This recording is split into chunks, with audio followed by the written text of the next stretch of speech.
6 жилийн өмнө бол бас нэг ийм зүйл байгаа. Энэ болохоор юу вэ гэхээр одоо маш санаандгүй байдлаар одоо миний амьдралд ингээд тохиолдсон нэг ийм хэдхэн хормын ийм зүйл юм байгаа юм л да. Тэрний юу вэ гэхээр би яг одоо ажиллаад харчаад гэрлүүгээ ингээд явж явах үед бол ийм хилмигдэсний хөшөө гэдэг одоо байгаа те. Тэр хөшөөний урд бол нэг хөл нэг гар багахгүй нэг ийм ахмиг насны эрэгтэй хүн ингээд хүний наймыг зогсооё гэдэг юм давуу бариа сууж исэн. Тэгэхэд бол би зүгээр хажуугаар нь ингээд өнгөрөөд явцсан байсан. Тэгж жагаад гинт зогдсоод ирж хараад эн чинь юу нь юу вэ? Юм хүний наймаа болоо явчих те. Нөө Текен гэдэг кинон дээрээс л үзчихсэн ийм зүйл Монголд ингээд хүн бариа сууж ингээд бол эргээд тэр хүн дээр явж очиод та юу болсон юм бэ гэж асууснаас өнөөдрийн миний энд ингээд зогсож байгаа бүх энэ зүйл бол улбаатай юм байна. Тэгэхээр би энэ дээр бичсэн байна л да. Хэрвээ нэг ийм 5 хором зөрөөлтэй тэр газраас би одоо тэр хилмигцэстэй өшөө биш наадлынх нь ордны зүүн талаар нь баруун талаар нь ингээл явцсан бол магадгүй энэ зүйл болооч үгүй ч ерөөсөө хинч мэдэхгүй. Тэгээд яалтчгүй бол энэ хүнээс одоо маш их хэмжээний би бол эхлээд энэ шоконд орсон л да.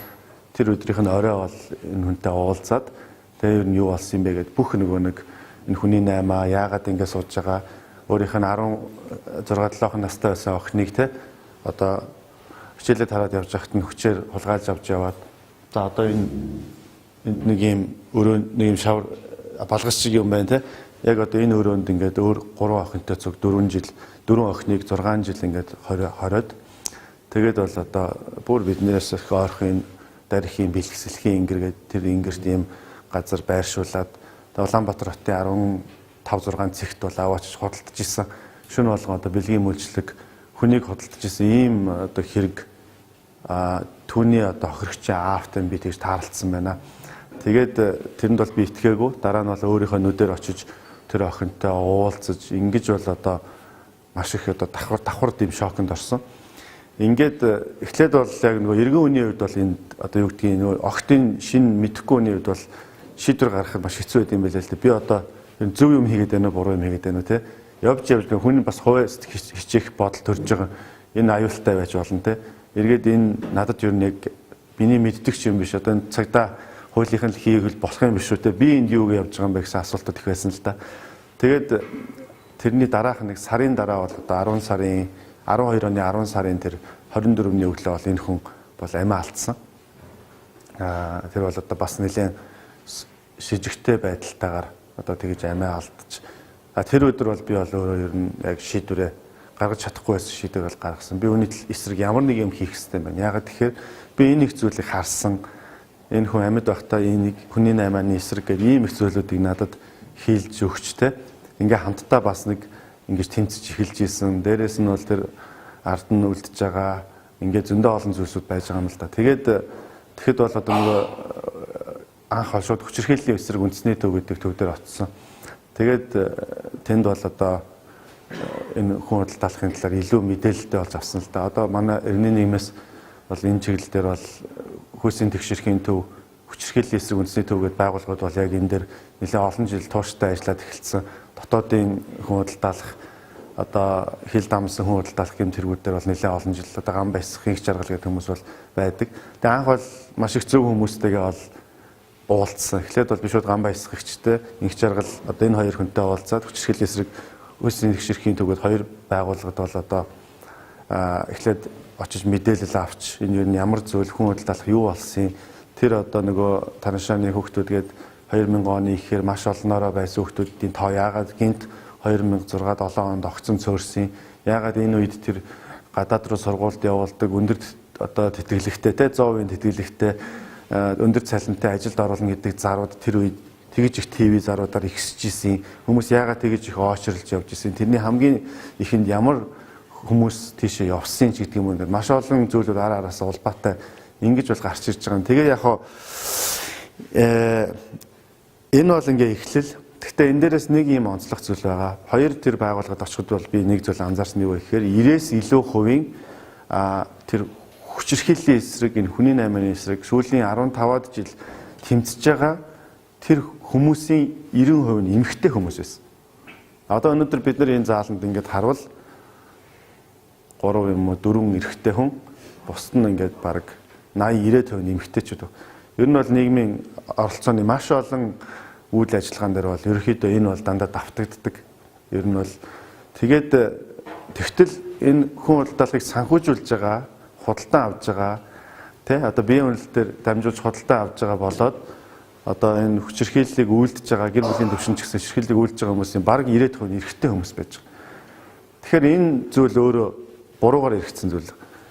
Үйлддэг нь дийлийнх нь эрэгтэйчүүд байхад үүний эсрэг тэмцэж хамгаалдаг нэмэгтэй хүмүүсээс. Тэгээд анх бол Лантуун дохио гэдэг тийм одоо маш хүчтэй сэрэмжлүүлэг байх хэрэгтэй байна гэсэн агуулгаар төрийн бас байгууллагын нэрийг өгөөд эмэгтэй гишүүнчлэхүү төрийн бас байгууллага байгуулж ирсэн.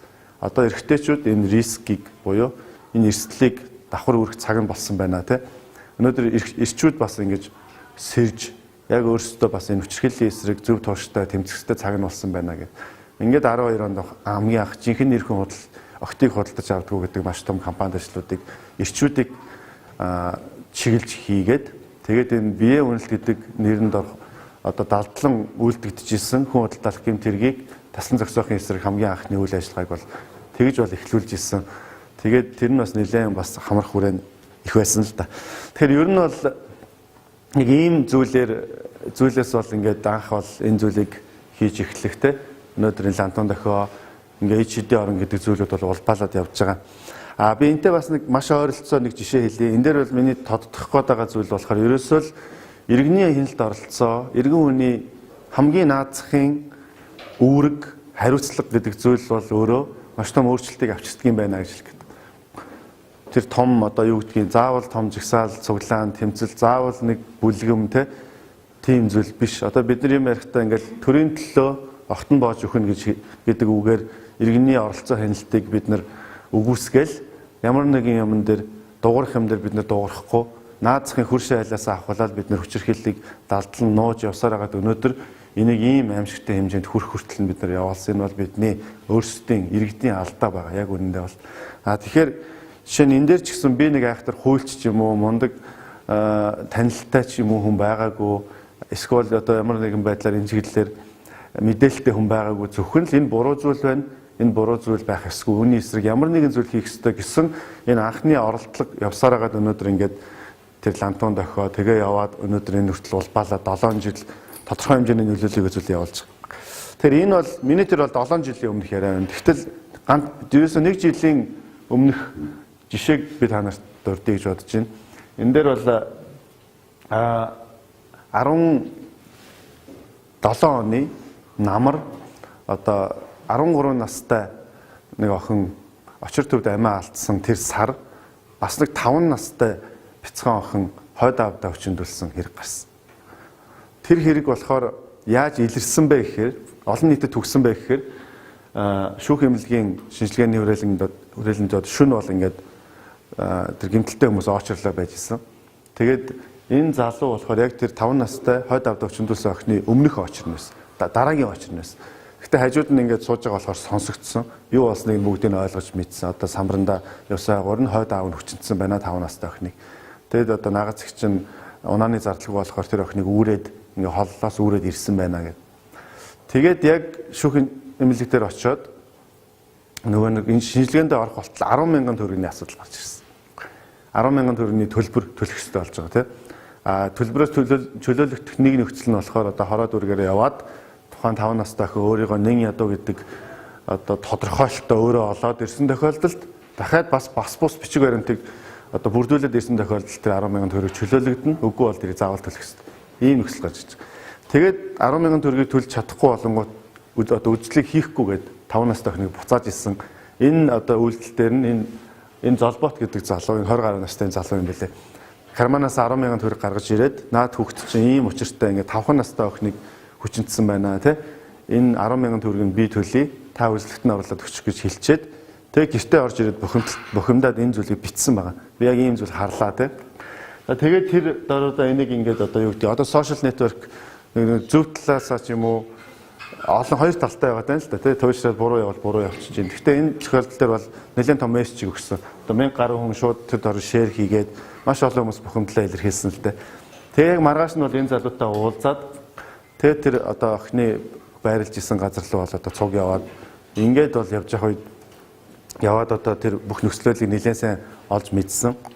Тэрний дараа болохоор одоо тэр үед бол нэлээд олон хэрэгүүд зэрэг гарцсан байсан. Тэгээд тэр үед нэг тийм хэсэг хүмүүсийг цуглуулсан. За энэ амар одоо яг энэ хэрэгээс улбаалаад гэдэг юм уу да. Тэгээд одоо тэр шог зураач гавьяа цогт хоёр ах байна те. За ингээд хуульчуд байна. За тэгээд одоо иргэний нийгмийн байгууллагын байна. Дизайнерууд байна, сэтгэл зүйчд байна. Ийм хүмүүсийг цуглуулад за ямар нэгэн нэлээд том ийм юу хөхгүй бол цохилдохгүй бол болохоо байлаа те. Ерөөсөө энэ бол арай нэг хитрхийн хэмжээнд энэ бол хүрлээ. Энэ дээр бол ямар нэгэн байдлаар иргэний нийгмийнхэн ер нь бол бүх салбарынхаа оролцохгүй бол болохоо байлаа. Тэгээ энэ дээр ямар одоо мессежийг өгөх вэ гэдэг. Тэгэд ингээд том компанид ажил ингээд бодож олоход бол үг бол их урт байх хэсгөө. Тэгээ нүдэ нэ гэдэг ийм одоо нэрийг өгөөд тэгээ яг тэр үед бол цогт хоёр ахын бодож олж ирснээр бол одоо хүмүүсийн харах нүд нь хараад байгаа мөртлөө хайрлах нүд нь сохорчжээ тий одоо нэг дотор бас нэг нүд байгаа шүү дээ. Тэр нь өөрөө сохорцсон байна. Энийг нээх хэрэгтэй цаг болсон байна гэд. Тэгээд ингээд скицийг зураад логоны тэгээ тэр дизайнеруудад бол өгөөд за нийгэмд бол ийм нөлөөлөхийн тулд ийм өнгө ашиглая гэд ингээд одоо энэ ах фреймийг гаргасан.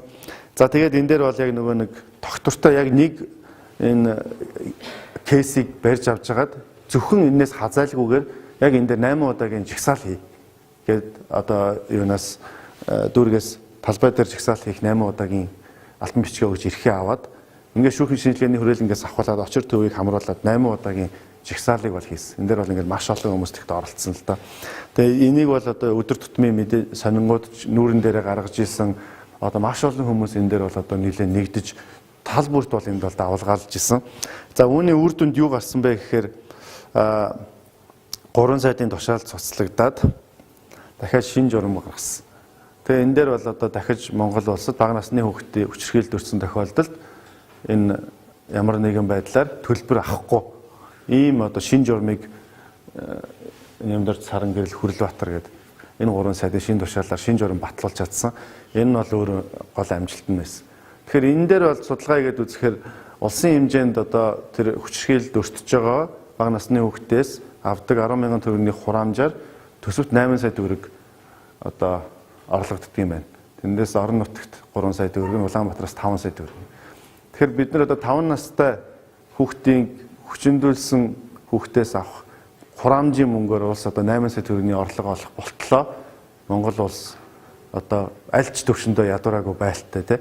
Тэгэхээр энэ дээр бол тодорхой хэмжээнд иргэд энийг өөрсдөө олж санаачлаад хамгийн гол нь зүгээр энэ золбоот гэдэг энэ залуу бол нэг айхтар баатар биш байгаа юм л да.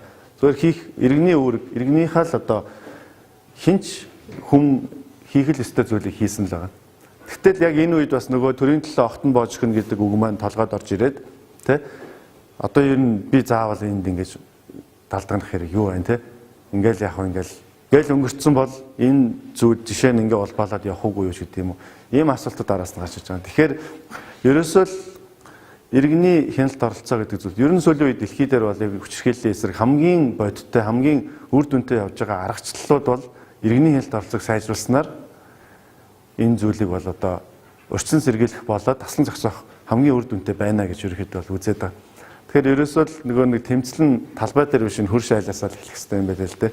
Өөрийнхөө орцсноос те яг өөрийнхөө гараад явдаг ходог хүртэлх явах замаасаа энэ болгон дээр л энэ хүүхдийн эрхийг хамгаалах, энэ хүчирхийлэл болж байгаа үйл явдлыг мэдээлэх ийм зүйлүүдээр иргэд өөрсдөө маш их сайн оролцоотой байхгүй бол энэ дээр бол мянган сайн хууль байгаад ч гэсэн хэцүү юм бэл. Яг тэгэхээр өнөөдөр жишээ нь хоошоо юу гэдгийг зүгээр энэ уулын ингэрийн шинээр буугаад ирсэн айлууд байж байгаа шүү дээ. Бүртгэлгүй те цагдаа тэрийг мэдээгүй байгаа, хэсгийн ахлагч нь мэдээгүй байгаа. Ийм айл тэр хоёр уулд авсан жаалганд хүчирхийлэл өртлөө гэж бодоход тэнд хамгийн ойрхон байж болох юм бол аль нэг хөршил байгаад байгаа байхгүй. Аль нэг хөрш. Тэр хөршил мэдээлэхгүй бол тэнд бол хүнийг алж ийсэн ч хүчиндж ийсэн ч яасан ч тэр хорооны 10,000 хүнд одоо нэг цагдаа оногдож байгаа шүү дээ. 10,000 одоо нэг хороон дээр бол нэг хэсгийн цагдаагаа, эргүүлийн цагдаагаа оруулахгүй бол тэгэхээр 10,000 хүний дунд нэг цагдаа энэ дээр ажиллаж хизээч барахгүй. Тэгэхээр иргэд өөрсдөө тодорхой хэмжээнд одоо нөгөө сайн дурын цагдаа гэдэг шиг тийм үүргийг гүйцэтгэж эргээд тэр шууд 107, 108, 102 гэдэг утаснууд руугаа шууд дуудлага өгч эргээд энэ дээр араас нь хяналт шаардлага тавьж иж нэгдүгээр энэний илэрч ихсэн, хоёрдугаар өчрхийлэл бол одоо бас өрчлөн сэргийлэх үйл ажиллагаа ч гэсэн давхар явагдах боломжтой байдаг. Тэгэхээр ерөөсөө одоо би сая хоёр жишээ ярьлаа. Нэг нь ингээд 7 жилийн өмнө би хүн өөрийгөө заавал тэртлийн мэдлэгтэй байж иж те тэртлэр их мундаг хуульч хүн байж ич юм уу те энэний төлөө тэмц ичрхийлэл эсрэг юм уу энэ юм руу тэмцдэггүй байна л да. Хүн зүгээр л эргэн хүн болгон энэ дээр өөрсдийнхөө эрх үүргийнхаа дагуу илүү хүнлэг байж, илүү хариуцлагатай байж, иргэнийхээ үүргийг сайн одоо ухамсарлах нь л энд хамгийн чухал юм байна. Тэгээ илүү зоригтой байх хэрэгтэй. Тэгээ баг хүмүүсээс өөрчлөлт ирдэг. Тэгэхээр тэр жишээ байна. Энэ жишээн дээр ч гэсэн зүгээр нэг залуугийн болохгүй зүйлийг болохгүй гэд хилцсэн зүйл нь төрийн хэмжээний бодлогын түвшинд нөлөөлөд 3 саяын тушаалыг цоцлуулад дахиж тэр хүүхдүүдийн бүдэрч очиж ундаг 10,000 төгрөгийг байхгүй болгосон байна шүү дээ. Тэр бол дахиад хэдэн зуун хүүхд дээр энэ үр дүн гарах хэрэгтэй гэсэн. Одоо тэр 17 оны 10 сараас эхлээд бол одоо хичнээн хүүхэд тэр 10,000 төгрөг нээс болж зовоогүй те. Яг цагаатлахаар 10,000 төгрөг чинь байхгүй үндэ бол байхгүй. Тэгэхээр ийм одоо чухал бас байна гэдгийг хэлж байгаа юм. Тэгээд яг одоо бас нөгөө олон нийтийн үйл ажиллагаа ялангуяа компанид ажлын тэрэг зохион байгуулахад нэлээд шинэлэг байдлаар бид нар ажиллах шаардлагатай болж байна л да. Яг тэгэхээр цаг үе өөрөө өөрчлөгдсөн. Цахим гэдэг зүйл бол өнөөдөр үнэхээр бидний амьдралд бол маш том хэмжээний өөрчлөлт. Өмнө байгаагүй боломж, тэгээ байгаагүй аюулыг давхар аваад ирсэн. Эрсдэл болоод боломжийг. Тэгэхээр бид нар боломжийг нь бол маш сайн ашиглах хэрэгтэй.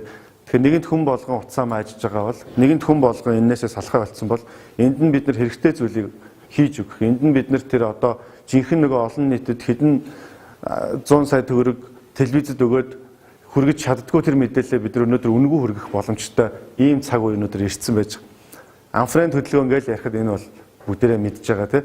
Бараг төсөв тэр түгээх төсөв бараг гараагүйгээр тэн дээр бол маш их хэмжээний юу гаргаж ирсэн байна. Тэгэхээр энэ дээр тэгээд бас хүмүүс өөрсдөө манлайлаа оролцох боломжийг олох нь бас их чухал. Одоо бид нар нэг аян ингээл том зүйл санаачлагдлаа гэхэд бид нар одоо шинэ нүдэнэ дээр бол ингээд малгай өдөрдөмжийг бол аягүй сайн гаргаж өгсөн. За энэ логог ашиглаарай. Нүдэнэ гэдэг стикерийг наасан газар нь ийм амлалт өгж байгаа. Тэрийг бие дээрээ байрлуулсан, гар утсан дээрээ байрлуулсан хүмүүс нь яг хувь удаа ийм амлалт өгж байгаа. Машин дээрээ наасан хүмүүс ийм амлалт өгж байгаа шүү. Тэгээд тэр өдөрдөмжийг бичиж өгөөд тэгээд одоо бүх аймаг, сум, орон нутаг үнийг өөрсдөө санаачлан зохион байгуулахад бол боломжтой. Ямар нэгэн зөвшөөрөл авах ч юм уу те шууд ингээд нэг тийм том процессууд явах шаардлагагүй. Ерөөсөө агуулгын ийм өдөрдөмж нь ийм лого нь их хуваараа ийм тухайн байгаа газрынхаа зүгээр ажлынхаа газрын принтерлээд бариад зураг авахсан ч гэсэн нөлөөл шүү гэхэд ерөөсөө доорнод за тэгэл одоо хөвсгөл уувс юу дунд говь гэдэг ерөөсөө амар маш их том хэмжээнд давалгаалсан. Ямар ч бидний зохион байгуулалт үгүй. Энэ дээр ингээд хүн гаргаад явсан бол энэ өөрөө төсөвтэй цаг хугацаатай зүйл. Дэлхийн хэмжээнд 32,000 хүн профайл зураг сольсон ба нүдэнэ гэдэг одоо тийм юугаар фреймер. Энэ нь болохоор олимпийн нөгөө нэг профайлын дараах 2-т орсон байна. Монголын статистикийн хэмжээнд. Тэгэхээр энэ бол ерөөсөө өөрөө тэгж сайн давалгаалсан байна. Хоёрдугаарт энэ дээр бол одоо нөгөө нэг тэр зохион байгуулалтын юуг нь бол нээлттэй хийж өгсөн байна. Тийм учраас янз бүрийн газрууд бол шууд нүдэнэг ингээд өөрсдийнхөө сум одоо юу гэдэг өөр хангаан ээжүүд гэдэг ч юм уу том ингээд нэлээд том акцууд бол тэнд нутагтаа бол хийж исэн л да. Тэгээд гадаад байгаа монголчууд энэ дээр маш сайн нэгдэж өгч исэн. Энэ нь өөрөө эргээд бол нэлээд том төрийнхэнд бол том дохио гэсэн.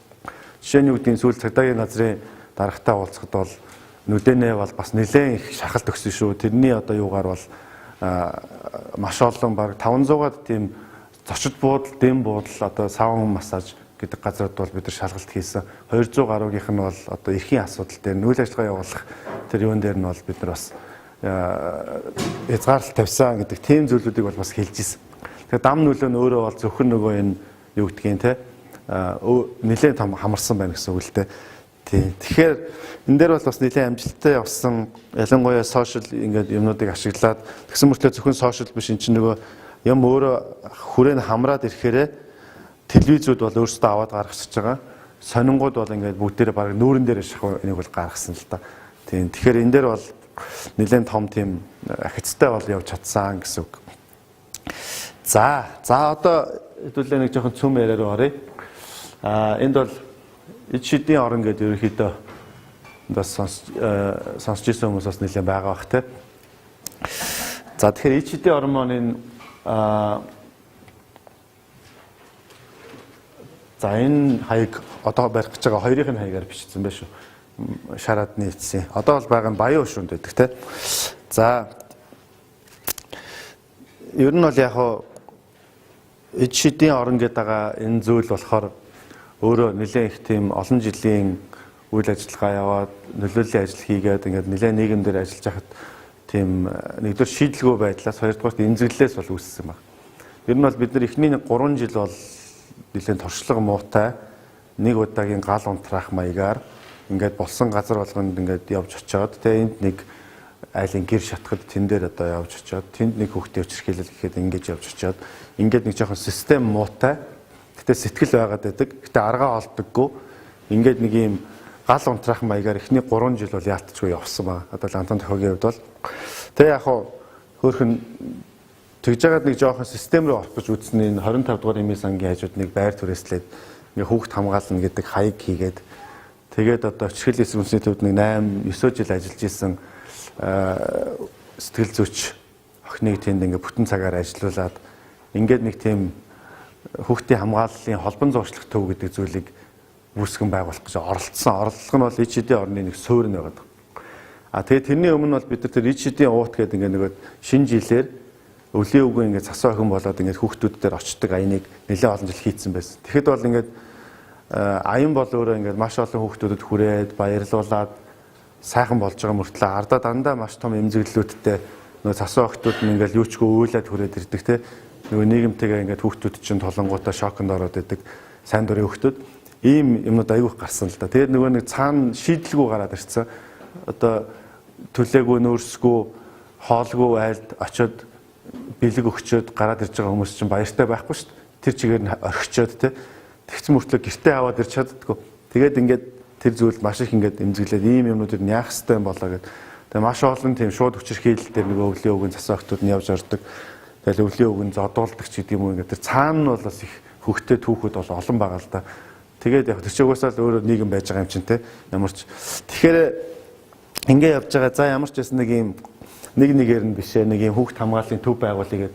Ингээд нэг юм хаяг энтер хадаад ингээд нэг ийм систем нэлээд олон мэргэжлийн хүмүүсээс зөвлөгөө энтер авч жагаад ингээд нэг ихлүүлээд үзсэн. Тэгээ энийг бол ийм юу яасан. Санхүүжилт гэдэг юм нь бол одоо манайх нэг удирдаад явдаг 30 гаруй насны за нэг 10 залуучууд за тэгээд ингээд зүгээр сайн дурын гишүүнгээд явдаг нэг оюутан 20 хэдэн насны нэг 250-300 залуучууд байдгийг манай байгууллагт болохоор ер нь тууштай ингээ байгаа. Тэгэхээр тэр нөгөө жоохон цалин авдгууд нь цалингаа нийлүүлээд энэ төвийг ерөөхдөө санхүүжүүлээд явсан. Тэгээ нэг 6 сар ингээ явсан чинь энэ төв өөрөө эдийн засгийн хямралд ороод дампуурж хаалгаа бариад бидний амьдрал давхар дампуурсан. Ер нь цалингаас явсаар адил тэгээ сүүлдээ эн чинь хэцүү болчихж байгаа байхгүй тий. Тэгээ бүгдээрээ бас нэг тийм айхтар юутай биш ингээ боломжоор явж исэн. Тэгэхдээ нэг 6 сар болцоод ингээд энийг төвөө хаачаад ингээд ерөөхдөө үр дүнгээ харсан чинь бас болцсон байсан байхгүй гайгүй. Өмнөхийг нэгээр нь ингээ ажиллаж ирснийг бол хамаагүй илүү өөр төвшөнд ингээд бас жоохон мэрэгжлийн тэгээд арай илүү олон кейс, арай илүү зөв төвшөнд ингээд сайн зөв газар руу холбогдоод ингээ яатсан байсан. Тэгээд бид нар ерөөхдөө сууж агаад за ер нь бол энэ хотод бол байгаад хэрэггүй юм байна хамгаалах байна. Энийг ерөөсөө хүчирхийлэл хамгийн их үйлдэгдэж байгаа гэр хорооллын бүсийн голд нь байгуулъя. Тэгээд зөвхөн хүүхдийн хамгааллын төв биш давхар ерөөсөө хүүхдийн нийгэм шиг хөгжих процесстэн цуг одоо тэр цэцэрлэг сургууль те номын сан юу байдгийг ерөөсөө тэр бүх юмтай цогцоор нь зохицолбор төв байгуулад ингээ яг одоо хамгийн хүчирхийлэлтэй газрын голд нь очие гэдэг ийм санаачлаг гаргаад тэгээд бол ерөнхийдөө нийслэлийн хэмжээнд ингээ харсан чи ер нь Баян зүрх сонгоо арх хоёр бол хамгийн эвгүй нь бас таарсан л да. Тэгээ Баян зүрх дотроо тэр зүүн зах руугаа сонгоо архын дотроо хойшоогоо Баян ушуу, Улаан чулуут 26 дугаар хороо энэ гээд нэлийн алдартай хороонууд байна. Одоо 18,000 хүнтэй мөртлөө нэг хороо те баг 2 болцохоор тэгсэн мөртлөө дундаа нэг дэд бүтцтэй 108 утасны дуудлагын хамгийн өндөр дуудлага авдаг энэ гээд тэрний хойтлын тэр хэсэг. За тэгээд тэгээ асуудал болохоор айгүй их байгаад байгаа. Ингээл одоо юу гэдгийг маш олон төрлийн асуудлуудыг бид нэр ярьж болж байгаа. Тэгэхээр шийдэл юу вэ гэхээр ямар ч байсан зүгээр суух бол шийдэл биш юм байна гэж. Зүгээр суух бол хараад суух ч юм уу одоо тэр зүйл дээр ингээд одоо юу гэдгийг энэ дээр ингээд асуудал гарангууд шеэр хийгээл те комент бичээл ингээд тэр доор бухимдаал за одоо энийг алаа хай энийг одоо цаазал те одоо энийг одоо гээд ингээд ийм хурууны ажил хийх нь ерөөсөө шийдэл биш юм байна л заавал гарч явж тэр асуудал донд өөрөө хотголдож очиж ингээд бодиттой зүйлийг хийх нь бол өөрөө хамгийн чухал болоод. Ингээ харахаар тэр нэг ийм 3 айлын газрыг худалдаж авсан. Тэр нь бол одоо бас ийм cover концерт зохион байгуулад 12,000 ширхэгдэл хүрний оосор хэлчихэж байгаад нэг нь 1000 төгрөгөөр зараад бид нар одоо нэлээд их тийм чимэглүүрээр 1000 гаруй цуглуулж 3 айлын газрыг худалдаж аваад за тэгээ энэ бол 17 оны 3 сарын 13-нд бол энэ газар яг ийм байсан. Яг 6 сар бол одоо ерөөсө бүх залуучууд ингээд монголчууд ер нь бол ийшээгээ чадлаараа бол энийг босхын төлөө явсан. Тэгээ 6 сарын дараа бол яг ийм болсон. Энэ бол 9 сарын 13 гэж юм те. Тэгээ саяны газар бол одоо нийтдээ 14 байгууламж. За хүүхдийн энэ бол хүүхдийн хамгааллын одоо хамгаалах байр байгаа. За энэ хүүхдийн хөгжлийн төв. Ингээд ерөөхдөө цогцороо энэ бол бий болсон. Хамгаалах байр маань бол одоо ээжүүдийг хүлээж авдаг. Дээрэс нь ер нь хүүхдийн хамгаалах байр. Гэхдээ ихтэй ээжүүдтэй цуг хүлээж авдаг. За тэгээд бол өөрөө тэндээс сэтгэл зүйч одоо нийгмийн ажилтан те хуульч өмгөөлөгч гэх мэрэгжлийн багтай. Гэхдээ бид нар бол нөгөө нэг чадахгүй юм руугаа мэрэгжлийн бус юм руугаа бол нөгөө нэг хамаагүй аюултай сэдврүү бол тэгж хамаагүй орохгүй гэсэн зарчимтай байсан учраас бүх нөгөө нэг санхүүжилтийг үүсгэх одоо зохион байгуулах үүрэгтэй. Тэнд бол чихэл эсрэг үндэсний төвийнх нь бол хүүхдийн хамгаалах үүрэгтэй. Ингээд бид нар тэнд бол өөрсдийнхөө хүмүүсийг дагалдаж ажиллуулад тэгээд суралцах процесс яваад сая 1 жилийн өмнө бол жил суралцсны дараа бид нар одоо бол хамгаалах байраа бий дааж явуулах чадaltaй боллоо гэж хараад ингээд бол улсаас одоо хүүхдийн төлөө үндэсний газраасаа бол магадлалын итгэмжлэлээ аль бие ёсоор авч бүх шалгалтандаа ороод ингээд одоо л хамгаалах байраа бид нар өөрсдөө хариуцж явж байгаа мэрэгжлийн багаар. Гэтэ 1 жил бол бид нар суралцсан одоо хичээл зоосон гэсэн. Хүчирхийллийн эсрэг үндэсний төв маань бол тэнд 8 өдрийн бүрэлдэхүүнтэй мэрэгжлийн багаар очоод бол бид нарыг нэлээд зөвшрүүлж өгсөн 36 төрлийн одоо бичиг баримт арга зүг шинээр баталж өгсөн ч гэдэг юм уу ингээд нэлээд сайн жигдрүүлж өгсөн л доо.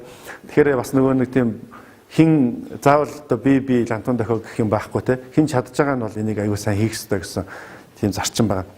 За тэгээд энэ хамгийн анх эхлэхдээ бол одоо тийм амархан байсангүй ерөөсөө л нэг юм хоосон газар за нэг скиц зурагтай нэг мөрөөдлийн юм амар гоё зурагтай. Тэгээд нэг 100 гаруй залуучууд тэнд бол ингээл яваад очсон л доо. Тэгээд очиод мөнгө авахгүй хүмүүс ч ерөөсөө хамгийн түрүүнд хог цэвэрлдэг юм байлээ. Тэгээд ерөөсөө энэ хашааны тэр шарилжаа түүгээл хашааны хогийг цэвэрлээл ингээл бол ерөөсөө яг өөрсдөө манлайлал энд оролцоод эхэлсэн л дээ.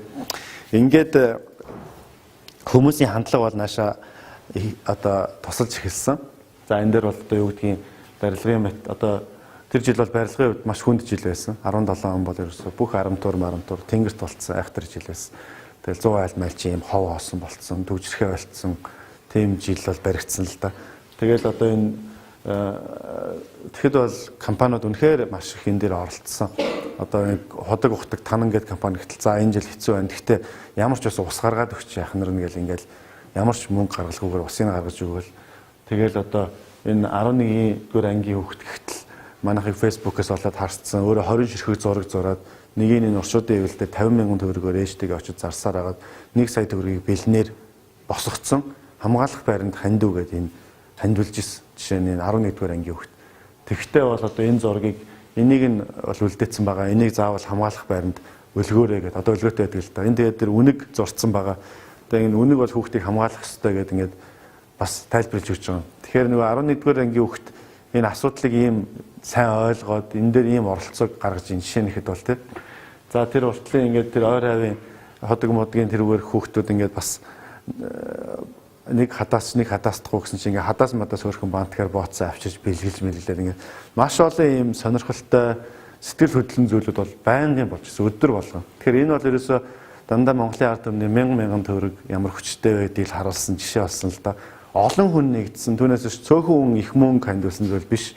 Нэг хүн ирээл нэг 10 сая 20 сая тийм юм баг байхгүй. Ерөөсөө л 1000 төгрөг нэг хадаас те нэг тоосго гэсэн.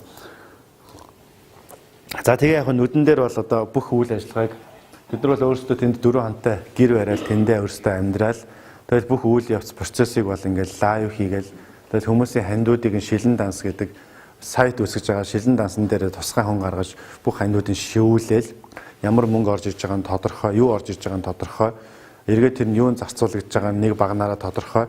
Тэгээд бүх үйл ажиллагаа нь байнгын лайваар тэр мөнгө нь яаж зарцуулагдж байгааг нь лайваар харуулдаг. Энэ бол хүмүүсийн хувьд бол нэг итгэлцлийг маш их өндөр хэмжээнд байлгаж ирсэн. Ямар нэгэн байдлаар. За тэгээд ингээл энэ чинь нэг давхар болж байгаа байшин маань дахиад ингээл нүдэн дээр чинь босоод 2 давхар болоод те.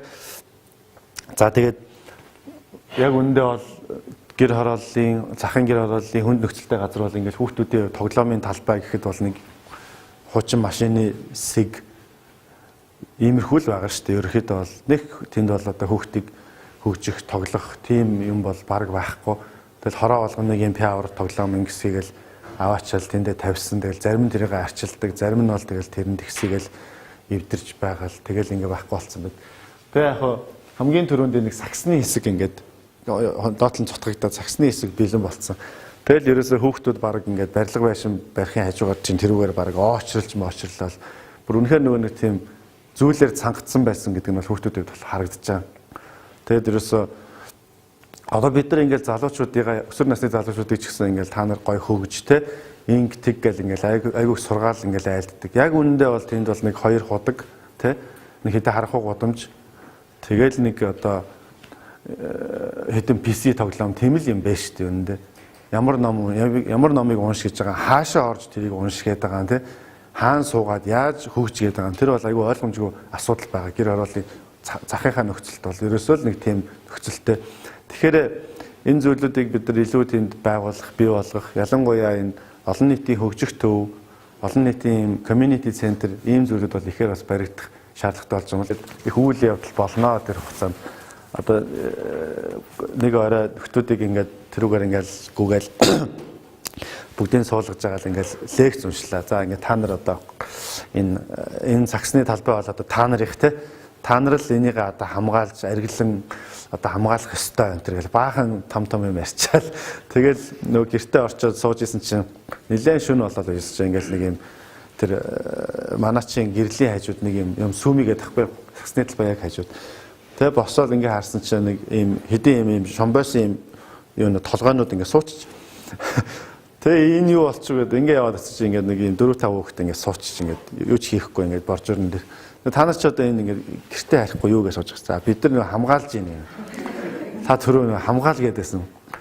Үгүй та нар одоо ингээд бүр ингээд манзан гээгүй те ингээд ер нь ингээд аривч хямгч гэж. Гэхдээ одоо 11-ээс дараагийн ээлж гарч ирнэ энэ төр гэж. Тэгээ хүүхдүүд бол ингээд бүр тийм цагаахан те дээрээс нь шууд ингээд хүлээгээд автсан. Ингээл одоо яг бодит байдал дээр за энэ дээр бол сайн дурын хүүхдүүдийг бол заавал одоо дурдах хэрэгтэй. Одоо ер нь бол Монголын ирээдүй янз бүрийн байна энэ төр гэл. Энэ дээр бол би бас их гэгээлгээр хардаг. Яг ичдийн орны энэ дээр бол би хэдэн зуун залуучууд ямар ч байсан тогтмол 250-аад 200-аас 250 залуучууд энэ дээр бол өөрсдөө үнэн хөлсгүй ажилласан. Бид нар бол бүгдээрээ ингээл 2-3 автобус дамжиж ирээл өглөөнөөс орой хүртэл яг өөрийнх нь ажил юм шиг тоосго тэр янз бүрийн юм зөөхтэй юунд ч хоошоо суухгүй ажиллаад тэгэл оройн буцаал автобусандаа суугаад өдөртөө бараг нэг аяг нэг 2 хоошоор идэж чадахгүй тэгдэл ерөөсө буцаж ирсэн. Тэгээд нэг удаа 2 удаа бүтэн дээр зунаад биш. Тэгэхээр үнэхээр өнөөдөр бас Монгол одоо залуучууд маань бол бас сэрцэн залуучууд байгаа. Нийгмийнхээ төлөө өгсөн те бас бие бинийгээ хайрладаг ийм залуучууд олон болсон. Одоо ингээл ерөөсө өөрхөн антаазаа өмсөөл ингээл ерөөсө яг л тэнд гоё нөхөрлөөл өөрсдөө энийг босгож байгаа. Гэхдээ энэ залуучууд энийг хийхийн өмнө бол тэр шидийн уут гээд олон жилийн эмзэглэлтэй явсан залуучууд байгаа л да ингээд тэр хүүхдүүдэд те тусалж чадаагүй ингээд зүгээр бэлэг өгөөд ингээ гараа явцсан да өөрсдөө бас нэлээд юм шархалцсан. Тэгээд энэ шийдлийг олох гээд ингээд юм босч гинэ гэхэд бол маш ихээр ингэж оролцсон залуучууд байгаа. Тэгээ яг хаа бид нар чинь ингээ хандвийн юм хийж байгаа төсөв гэж юу н байхгүй юу орч ирнэ тэрүүгээрээ барайл явж байгаа те. Тэгэхээр ингээд залуучууд маань ингээд бас хоол хийж идэж байгаа энэ дээр бол те. Тэгээ маш олон хүн зэрэг ерөнхийдөө нэг жоохон гол орох нэг хоол байдаг юм байна. Тэр нь бол банштай цай юм байна л да. Тэгээд нэг том тогоон дээр бол одоо юу гэдгийг нэг 20 гаруй мянган төгрөгөнд бол одоо нэг хэдэл банш 2 сүү гээд ингээ аваа явахад бол нэг 40 гаруй хүн бол нэг юм 50 аяганд нэг 2 банш ороод нэг тал авцаа цай ороод тэгэл тэрийг ер нь уучаал өдөржингөө ингээд ажиллаж байсан. Ийм залуучууд бол зөндөө. Одоо яг ингээд банштай цаагаа тойроод ингээд энэ дээр сууж ин тэ. Хин ч энэ залуучуудыг ийм юм хийгээгүй. Нэг нь ч эднэрийг одоо алдаршуулна гээгүй. Нэг нь ч энэ хүмүүс хүүхдүүдэд цалиу өгнө гээгүй. Ерөөсөө л өөрсдийнхөө сайн дураар ингэж ажиллаж байгаа. Тэг яг нөө фэйсбүүкийнхаа зураг шиг байлдаа гэдэг шиг анх тэр скиз нь бол ингээ гарч ирсэн. Одоо ер нь их ойролцоос. Энэ арай дуусаагүй зураг нэ. Тэгээд 6 сарын дотор энэ болгон бий болсон. Тэгээд 6 сарын дараа ерөөс 9 сарын 15 гэтэл 3 сарын 15-нд хов хоосон шарилжтай газар байсан газар 9 сарын 15-нд бид нар бүх тавилга тавьсан, бүх холболт, бүх тоног төхөөрөмжүүдээ хийцэн. Ингээд нээлтийг хийсэн. Тэгээд энэ уртлын яг нөгөө сакс тоглодог хүүхдүүдийг бүгдээр ингээд та нар одоо гоё хувцас өмс маргааш одоо та нарын шидээр нэг нэнэ гэж байгаа.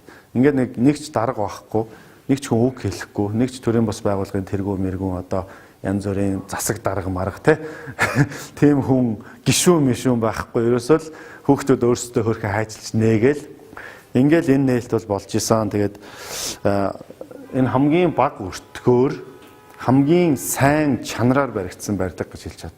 Одоо жишээ нь гэр ороолын нөхцөлд цэвэр модон ийм тоглоом бол маш хэцүү. Энэ бол айгүй үнэтэй байдаг те.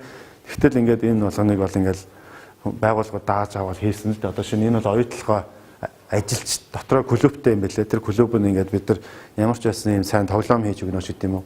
Тэгээ одоо хортын партай байшин палантай жарлын ямар байдгүй те. Карантинаас нь халуун ус гарна. Эргээд бүх 5 экосистемийг бүрдүүлсэн эко төв гэж байгаа. Тэрэн дээр нь юу вэ гэхээр ичидийн орон ч одоо нарнаас эрчим хүч авдаг. За дээрэс нь бол одоо доороо 3 сефтгээр саарл ус шингэдэг юутай лагс оруулдаг хөрсний бохирдлгүй системтэй. Дээрэс нь хөгжлийн бэрхшээлтэй хүүхдийн орц гарц бүх налуу стандартын дагуу ямар ч тэрэгтэй хүүхд орсон тэнд бол бүх юмараа үйлчлүүлээд явж болно. Тэрнээс гадна нэг ч яндан байхгүй, нэг ч утаа гарахгүй, 4 гэр 2 байгууламж байгаа, нэг ч утаа гарахгүй. Ингээд хаягдл одоо дахин боловсруулах хог хаягдлаа англи ялгаад дахин боловсруулсан бүтээгдэхүүнээрээ эргээд бас сандал мандлыг хийдэг. Энэ бас нөгөө тэр юудны гэрээтэй дахин боловсруулах одоо нөгөөлдөр холбоо гэдэг байдаг. Тэд нартай ингээ гэрээтэй ингээд 5 экосистемийг бол энд бүрдүүлсэн ийм зүйлүүд байгаа. Тэгээ Монгол уламжлалын сургуультай их 6 амт гэр бариад тэндээ бол одоо хүүхдүүдэд шагаан наадгаа Монгол уугуржин бичиг дээрээс нь Монгол одоо үлгэр те ингээд одоо бүх зүйлүүдийг бол заадаг ийм системтэй. Эндээ бол ингээд бас спортын талбайтай 40 хүүхэд танхимаар нэг дор ном унших 6000 орчим яг картчлагдсан одоо стандарт номын сантай хүүхдүүд тэр гэрээрээ аваад ном уншдаг.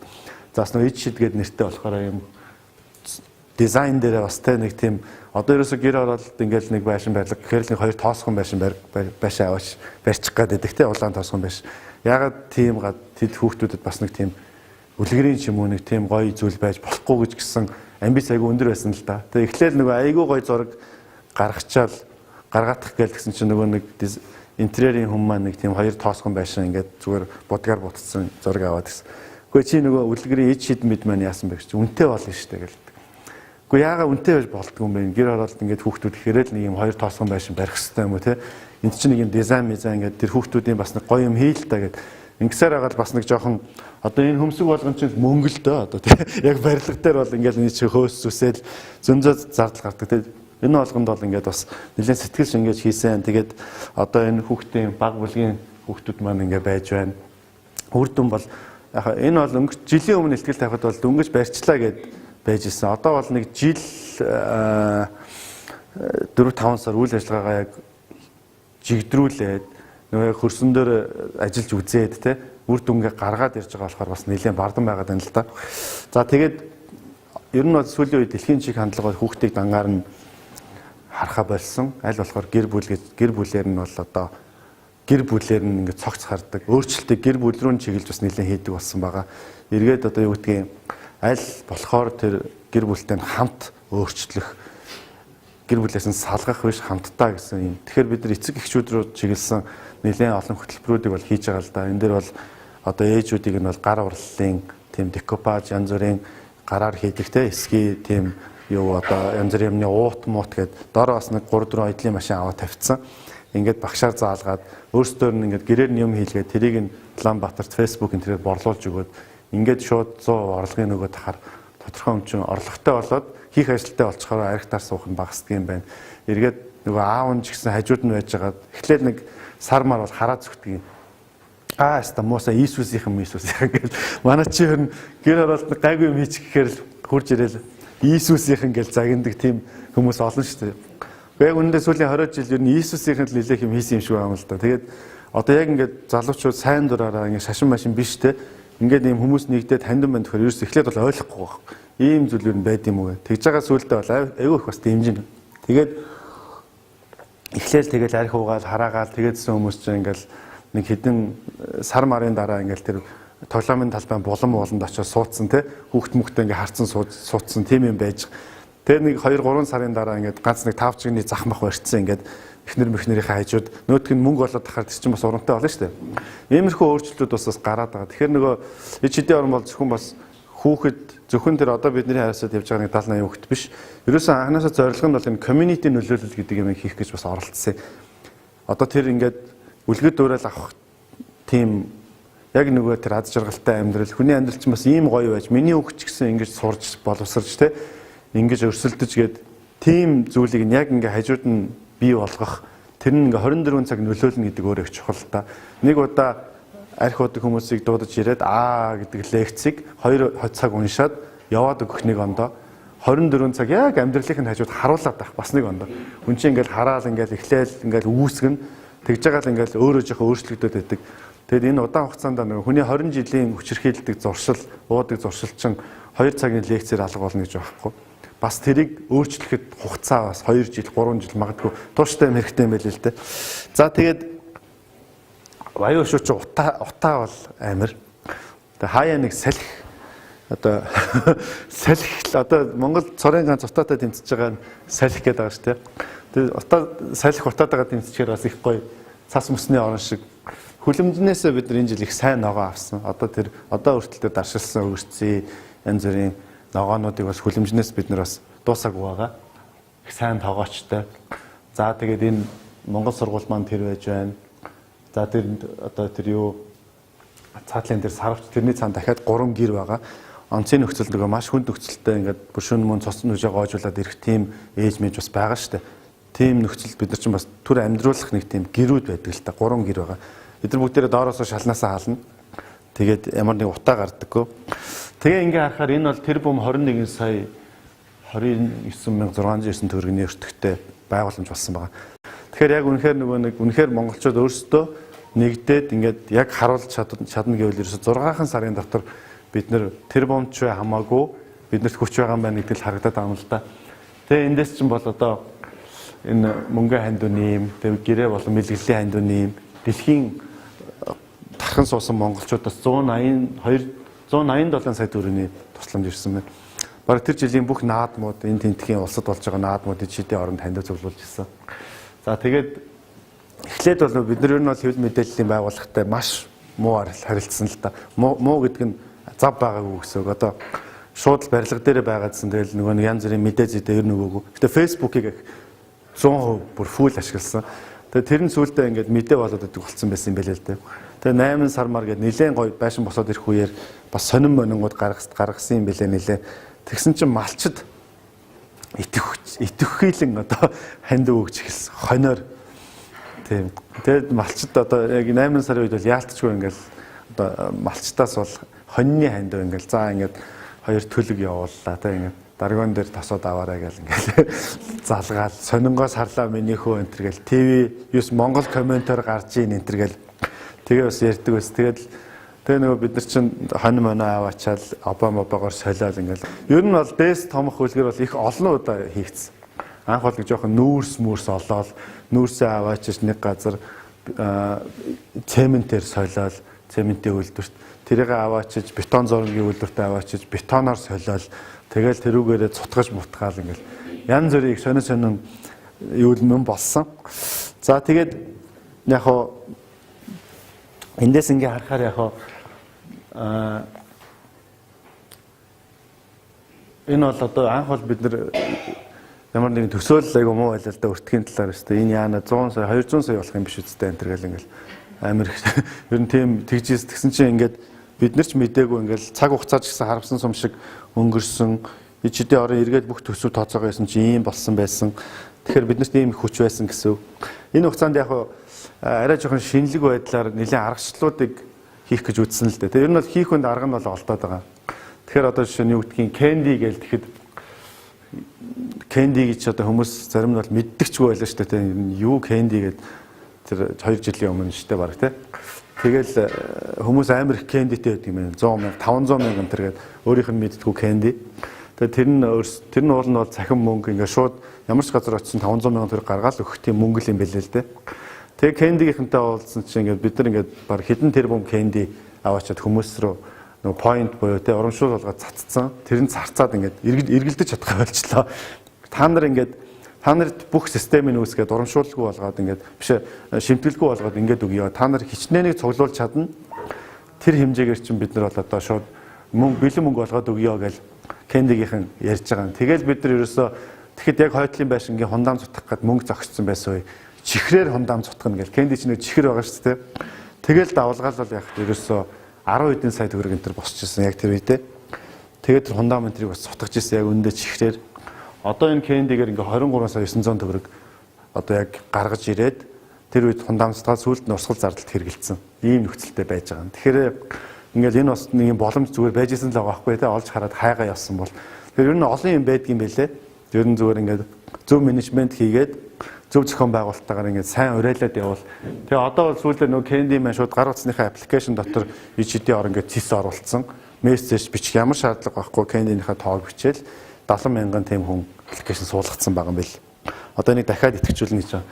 За энд нэг чухал юм байгаамаа. Ялангуяа нөгөө энд бас эртний нийгмийн олон байгууллага болохоор ер нь бол энэ санхүүгийн сахилга бат шилэн данс аудит гэдэг зүйлүүд бол одоо яалтчгүй маш чухал зүйлүүд болж байна.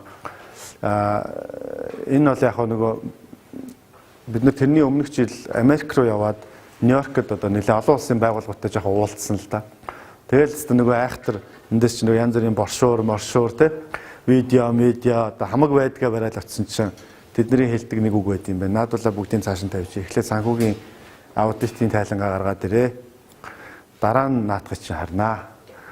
Тэгээд та нар $1000-ийнхоо их бага мөнгөтэй харьцаг нь хамаагүй те та нар $10,000-ийнхоо бүртгэлийг зөв хийж чаддаггүй газар бол та нартай бид нар хэзээ $100,000 ярихгүй. Тийм учраас над бүх гоё боршуур чинь бол дараагийн асуудал. Та нар хамгийн түрүүнд олон улсын итгэмжлэгдсэн аудитынхаа тайланг л гаргаад ир. Тэгээд энийг чи харчаад дараа нь бид нар үйл ажиллагаа. Тэгээ ерөнхийдөө энэ бол их чухал юм болж байгаа юм байна те. Дэлхийн хэмжээнд бол одоо энэ сайн улсын ашигын босч байна хамаагүй энэ аудит энэ санхүүгийн сахилга бат гэдэг зүйлийг бол аюул сайн. Тэр хүртэл чинь бид нар чи эхний 90 жил чинь бол зүгээр яг X тайландаа л явцсан шүү дээ. Тийм газар ч гэсэн байдаг бахт. Нэг угаасаа нэг орж ирдэг гардаг мөнгө ч гэж байхгүй те. Тэгэл нэг хэдэн постэр хөвлүүлээл аян баян хийгээл явж байгаа. Ямар юмныхан тэр тайлан байлан гэсэн юм байхт. Тэгээд энэ аудит гэдэг юм ийм учиртай. Тэгээ энэ Ernst & Young гэдэг одоо дэлхийн их дөрвөл гэж байдаг юм байна. Одоо BOT, Ernst & Young гэдэг эдгээр бол одоо эдний аудит ингээд зурагдсан үед бол одоо юу гэдэг юм бэ? Эдгээр бол брэнд юм байна л да. Ерөөсө баг доторхыг нь хардггүй шахуу. Эдгээр өөрсдөө маш нарийн чанга хийдэг энийга тийм байд юм. Тэгээд хэдэн мянган доллар, $10,000, $20,000 доотлол нь аудитаа хийж ингэж явдаг юм байна л да. Тэгээд манайхаас бол нөгөө худалдаа хөгжлийн банк ч юм уу том уурхаа чи энэгээр хэлдэг юм байлээ. Тэгээд захирал дээр нь очиод ерөнхийдөө бүх танилцуулга хийгээд зорилгоо яриад ингээд биднийг хандуур аудит хийгээд өгөөч гэгээд тэгээд нэлээд бас эхлээд бүтэхгүй байсан. Тэгээд 2-3 сар хөөцөлтөөд нөгөө англи руу захиа бичээд ингэж явсаар хагаад олон улсын аудитын хандуу ирэх аваад тэгээд 17 ичидийн орон нэгдснээс хойш бүх мөнгөний зарцуулалт хийгдсэний дараа 1 жил 3 сар манайх дээр аудит ажилласан. Ерөөсө бүх юм шалгадаг. Ингээл 100 айлаас санхүүгийн тамгагүй баримтаар гүйлгээ хийсэн байна гэж хангална. Тэгэл буцаж яв, авчир, энийг инг тэг гэл. Тэг яг энэ аудитын нэг давуу тал нь яадаг вэ гэхээр нөгөө нэг аудит хийгээд шалгаал унгаагаал гэдэг тийм байдгүй юм байна л да. Тэнцэтэл нь консалтинг өгөөд явуулдаг юм байна. Тэнцэтэл нь За одоо дахиж энийгээ засчаад иргээл дахиж шалгаал, дахиж явуулаад ингэсээр хагаад жил 3 сар болоход манайх ингээд 98% баталгаа гэдгээр авч байгаа байхгүй. Тэгэхээр тэгэл ялангуяа нөгөө нэг одоо чи ингээд барилга байшин барих үед чинь жоохон хямдруулах гал те нөгөө нэг нөт мөт тэгэл захирлын данс руу хийчи мичигээл ингээд 100 айл байлчин бошуу шилжүүлээд энэ мичин бас үлд нь ингээд шууд энүүнийхээ төлөөсийг энүүнийхээ горыг бол амсдаг юм бэл. Тэгэхээр ерөөсөө иймэрхүү юм дээр туршлага айгүй сайн байхгүй бол эргээд том хараад 10 жил 20 жил явна гэж бодож байгаа. Олон улстай хамтран гэж бодож байгаа. Ер нь цаашдаа ингээд яана гэж бодож байгаа. Энэ аудитын янз бүрийн санхүүгийн юмыг бол ерөөсөө маш нарийн байлгаж бүх юм цэцлэх хэрэгтэй юм бэлээ. Тэгээ энэ ингээд авсан одоо яг сүлд авсан аудитын үнэлгээ бүх юм авцсан. За энэ энтер байхад бол одоо нүүбтэй ч юм уу те олон улсын ямар ч байгууллагатай бол харилцахад бол одоо юу гэдгийг энэ газар бол энэ хүмүүсийн хандив тусламжинд хариуцлагатай ханддаг, санхүүгийн сахилга баттай, зарцуултын зөв яг одоо хүрэх ёстой хүндээ хүрдэг юм байна гэсэн энэ баталгааг бол энд өгч байгаа. Тэгэхээр эргээд нөгөө нэг өнгөрсөн хэдэн жил чинь бас манайд чинь нөгөө нэг сайн үйлсийг далимдуулаад те сайн үйлсийн нэрээр сар үйлс хийсэн дундаас нь одоо янз бүрийн асуудал үүсгэсэн юмнууд сошиал дээр хүртэл хаяа харагдсан шүү дээ. Тэгэхээр иймэрхүү юмнууд чинь аудит гэдэг ийм зүйлээ зөв хийгээд сайн явуучвал энэ өөрөө асуудалгүй болно гэсэн үг. Тийм эрсдэл байхгүй. За тэгээд нээгээд одоо ингээд жил 4-5 сар болоход бол ямар ч байсан 18 онд дан 18 онд бол 52 яг хүүхдийн амнаас хүчирхийллийн кейстер бол амжилттай ажилласан байна. Яг дуустал нь ажиллаад тэгээ 52 кейсийнхаа араас after care буюу одоо тэр гэр бүлтэй юу хийгээд гэрээ хийгээд манай сэтгэл зүйчт маань араас нь ингэж очиж уулзаж те хороо дүүргүүдийнхээ араас нь хүүхдүүдийнхээ араас хяналт тавиад ингээ явдаг 52 кейсийн ард ажилласан байна. 14 хүүхэд 5 настай хүүхэд төгсгөөд сургуульд оруулсан 2 удаагийн элсэлт авсан цэцэрлэг ингээд 60 хүүхдийн яг цэцэрлэгтээ 2 бүлгээр аваад хамгаалах байр маань бол одоо яг кейс нь 52 гэхдээ хуулийн зөвлөгөө өгсөн сэтгэл зүйн зөвлөгөө өгсөн гэдээ явах юм бол хэдэн зуугаараа яригдах ийм зүйл болж байгаа. Нийтдээ бол нэг 2000-аад хүүхдэд бол нөлөөтэй ажилласан байна гэж харж байгаа. Одоо тэр номын саммаанч байт юм уу те эргээд тэр гэрээ ном унших хөтөлбөр Хатанбаатарын оюун ухааны хөтөлбөр янз бүрийн одоо тэр нөгөө нэг хичээлийн хоцрогдол арилгах хөтөлбөр ч гэдэг юм. Энэ чинь бол ингээд янз бүрээр олон хүүхдэд хамрагдаж авчиж байгаа байхгүй юу. Тэгэхээр ингээд ийм үр дүнгууд бол ерөөсөө эхний нэг жилдээ гарчжээ. Тэр бид нар эхний 3 жил 26 орчим кейсээр хагас дутуу ажилласан байна гэж харж байгаа. Тэгэхэд сая 3 жил 26 байсан бол ганцхан жилд 52 кейсээр бол бид нар бүрэн сайн ажиллаж чадсан байна гэж харж байгаа. Тэгэхээр өөрөө систем зөв ажиллаж байна. Энэ бол яг нөгөө анх хүсэж исэн үр дүн гарсан байна. Энийг дагаад гэр бүлүүдийн өөрчлөлт гарсан, тэр хавийн хорооны иргэдийн өөрчлөлт, хүүхдүүд илүү өөртөө ихтэй болох, эцэг эхчүүд архиныхаа амаарлаас багч гисэн холдох, хөдөлмөр эрхэх, өрхийн үйлдвэрлэл одоо хөгжих гэх мэт ийм үр дүнгууд бол гарсан байна. Тэгэхээр энэ дээр бол нэлээд сайн үр дүн байна гэж харж байгаа. Тэгтэл хамгийн том асуудал бол урсгал зардал гэдэг асуудал гэдэг. За ингээ байшин барьчт юм байна шүү дээ. Тэр бомч байна уу? Хэдэж байна. Тэгтэл ерөөсө сар болгоны урсгал зардал гэдэг бол өөрөө манайд бол ойролцоогоос 1 сард 28-аас 30 сая төгрөгийн урсгал зардал гарч байгаа. Гэхдээ энэ барилга байшин чи өөрөө улсын ямар ч дэмжлэггүйгээр баригдсан. Хоёрдугаарт өнөөдрийн хүртэл бид нар улсаас нэг ч төгрөгийн одоо хувьсгал зардал ч юм уу хүүхдийн зардал гэсэн юм бол авч чадаагүй явж байгаа. Гэхдээ энэ дээр бол өөр нэг шалтгаан байгаа нь юу гэхээр 18 онд гинт барилгын комиссийн хүлээж авах журам загвар нь өөрчлөгдөд. Тэгээ манайх нөгөө үйл хөдлөх хөрөнгийнхөө юуг авахд хандвар тэр бүх ажлын зураг ингээд 30 сая төгрөгийн зураг зурулсан байсан чинь тэрийг дахиж зурж улсад өгөх. Тийм шиний үн дээр таарцсан. Эргээд тэгээ тэр нь одоо бараг дуусаал одоо л тэр юуруу орж ир. Тэгэхээр энэ юу нь бол нэлээд хойшлцсон юм байгаа даа. Гэхдээ яг одоо улсаас авалгүй ингээд нэг ерөөсөө 0 тусламжаар явлаа л да өнөөдрийн хүртэл. Тэгээд 0 тусламжаас гадна яасан бэ гэхээр 28-аас 30 сая төгрөгийн дотор тэр кейс зардал орчиж байгаа байхгүй. Жишээ нь хүчирхийлэлд одоо нэг хүнд хэлбэрийн хүчингийн хэрэгт хохирогч болсон охин ирлээж утгад тэн дээр чим эмчилгээ өмгөөлөл заримдаа те эрүүгийн эрүүг байл ингээ өмгөөлөл явна. Ингээд тэр чин цаашаага тэр хүүхдийн олон төрлийн терапи ингээ бүгд төлбөртэй л доо. Ингээ энэ зүйлс гээд 50 мянган төгрөгийн зардалтай кейс ч байна. 5 сая төгрөгийн зардалтай кейс ч байгаа байхгүй. Ингээ 12 сараа нийлээд хуваахаар эн чинь өөрөө юу болж байгаа. Нэг сарын 30 сая төгрөгийн ерөнхийдөө урсгал зардал гарчиж байгаа байхгүй. Тэгэхээр нэг төгрөгийн орлого олдоггүй ашигын бус Тэгээд сайн дурын менежментийн төрийн бус байгууллага сард 30 сая төгрөгийн санхүүжилтийг шийдэж улсын хэмжээний үйлчлэгээ авч явна гэдэг бол бас амаргүй юм билээ. Ер нь бол үнэхээр энэ амаргүй нь бид нар яаж туйлдаа хүрсэн бэ гэхээр өнгөрсөн жил 2 сард бид нар тогоо таслуулдаг байхгүй. Тэгэхэд бид нар зөндөө олон нялх хүүхэдтэй, нэрээ хүүхэдтэй байсан, ээжтэй байсан. Тэгээ улс ирээ шууд манай тогийг бол тасалсан. Тэр нь бол 2 удаагийн тогныхоо мөнгийг орой төрж төлсөн гэсэн шалтгаанаар бол тог тасалсан. Тэгээ яаж юм гэхээр одоо тэр чинь бид нар бол бодсон л да эхлээд ингээд Монгол улс утаагүй болох гээд байгаа юм байна те. Тийм учраас цахилгаан шийдлээ дэмжих юм байна. Эко шийдлээ дэмжих юм байна. Тийм учраас цахилгаан зуух хий, дээр нь нарны панел суулгая. Ингээд нам даралт тавихгүйгээр ингээд тавьсан чинь манайх эрхний үйлдвэр асрамжийн газар хоёр яг нэг тарифаар мөнгө төлөөд эхэлсэн. Монголд уусаа өөр хууль байхгүй. Аж ахуй нэгж ба иргэн хувь гэсэн л 2 сегмент байгаа. Түүнээс аж ахуй нэгж дотроо энэ ид шидийн орны ийм сайн улсын төлөө энэ эрхний үйлдвэр нь ийм гэсэн ялгаа байхгүй. Яг тэр өндөр тарифаар төлөөд ирэхээр тэр том байгууламж чинь тогоор халахаараа ерөнхийдөө алуулж байгаа. Ингээ 2 удаа тэгээ тогоо таслуулаад тэгэл ер нь хүний толгой бол аягүй сайн ажилтдаг юм билээ. Яг ингээд тог тасалдсан, мөнгө ингэсэн, тэгтэл ингээд дүүрэн хүүхэд байж идэг. Тэгээ наашаачгүй цаашаачгүй нөхцөлд бол одоо хийх хүнд арга нь олдно гэдэг шиг л толгой ажилтдаг юм билээ л дээ. Тэгээ бодонгуудаа за 30 сая төгрөг гэдэг бол их мөнгө. Гэхдээ энийг маш олон хүн дээр баг багаар нь хуваагаад тавьчих. Тэгээд тэр хүмүүс нь тогтмол тэр баг мөнгө өгч гэдэг ийм систем санаачилсан нь ид шидтэй ахагч юм байна. Ид шидтэй ахагч.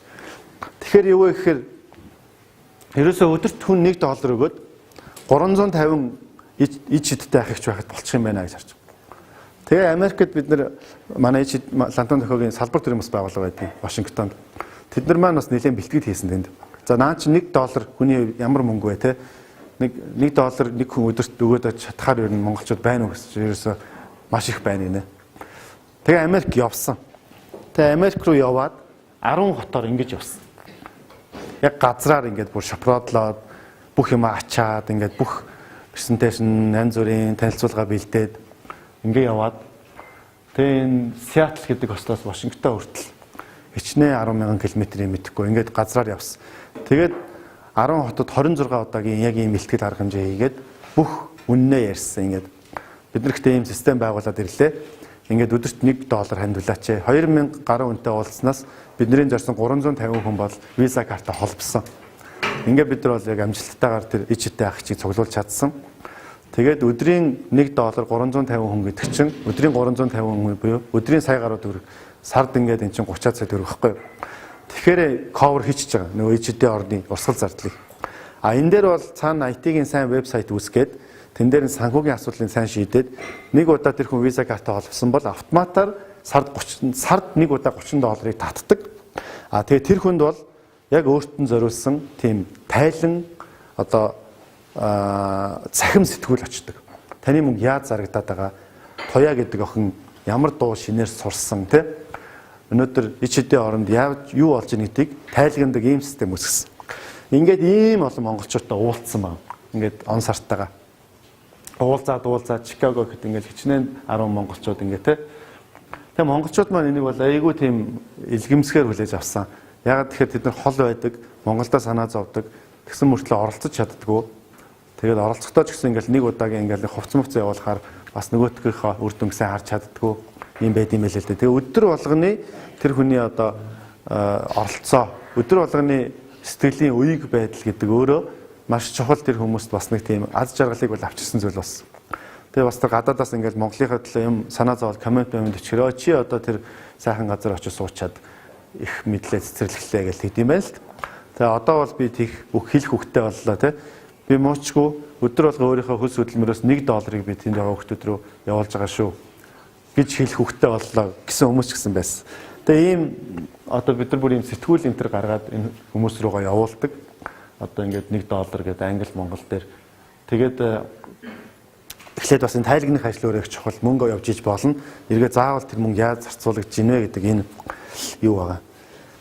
За тэгээд Монголд ирчээд байжсэн чинь нөгөө 350 хүн маань багасаад Тэр үед бас сэтгэлийн хөвөрлөөр юм янз бүрээр хүмүүс бүртгүүлдэг юм байна л да. Ингээд өдрийн $1 чинь ингээд $1 чинь бага юм шиг мөртлөө тэр чинь жилийн $300-400 болчих واخ тий.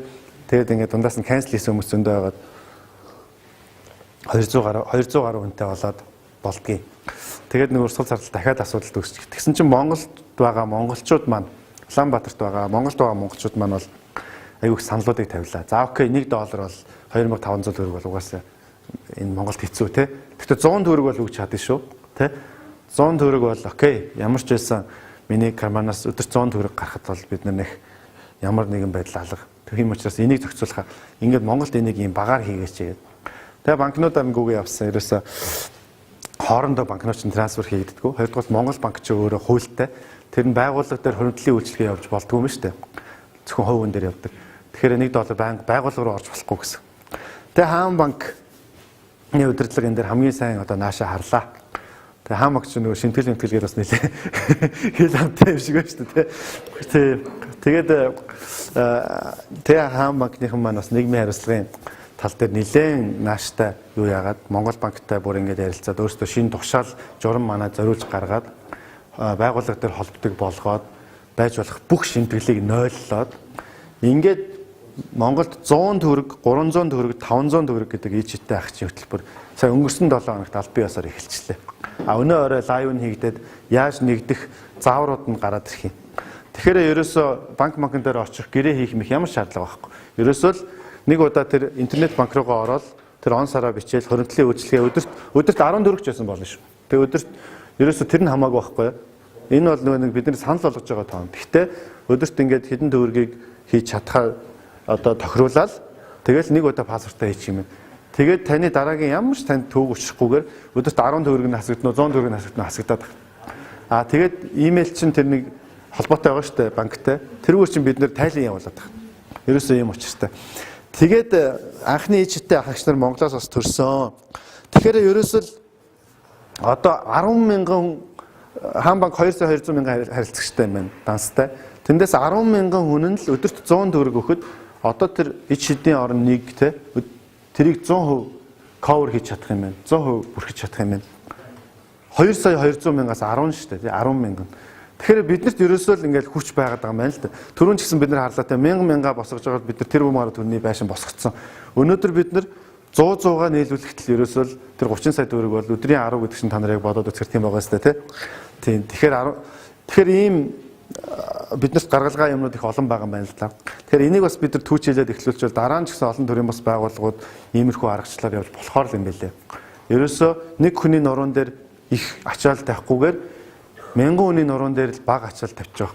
Тэр өнөөдөр та жишээ нийт шидийн оронд 50,000 төгрөг хандуулах гэж байгаа бол тэрийг түр азнаад тэрийг 100 төгрөгөөр нь хуваагаад 3 жил хандуулчих гэж байгаа байхгүй юу?